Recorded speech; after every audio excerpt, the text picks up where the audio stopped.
ఒక గంభీరమైన గుహలో ఒక మహర్షి దేవుళ్ల మధ్య జరిగిన యుద్ధాలను ఒక దివ్య గ్రంథంలో లిఖిస్తున్నాడు. అప్పుడే ఆకాశం కంపించేలా ఒక వెలుగు పుట్టింది. ఆ వెలుగులో నుంచి వినాయకుడు అవతరించాడు. మహర్షి చిరునవ్వుతో అంటాడు, వినాయక, ఇది త్రేతాయుగంలో జరిగిన ఒక అతి భయంకరమైన యుద్ధం.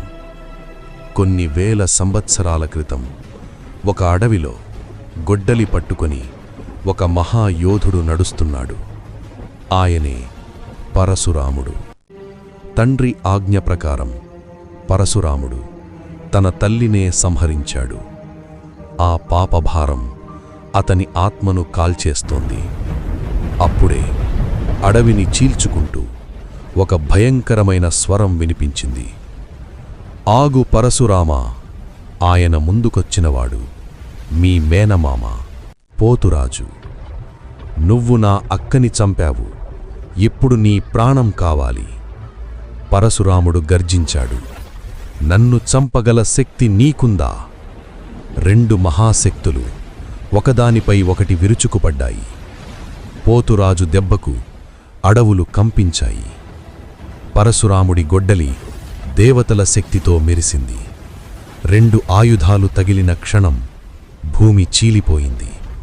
ఆకాశం మండిపోయింది. దేవతలు కూడా ఉలిక్కిపడ్డారు.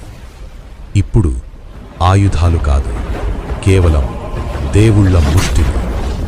ఒక్కో దెబ్బ పర్వతాలను కూల్చే శక్తి.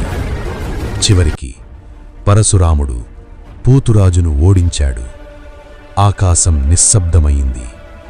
భూమి ఊపిరి పీల్చుకుంది. మహర్షి వినాయకుడితో అంటాడు, ఇది దేవుళ్ల మధ్య జరిగిన ఒక అతి భయంకరమైన యుద్ధం. వినాయకుడు మౌనంగా నమస్కరిస్తాడు. ఈ కథ యుగాలు దాటి నిలిచిపోతుంది.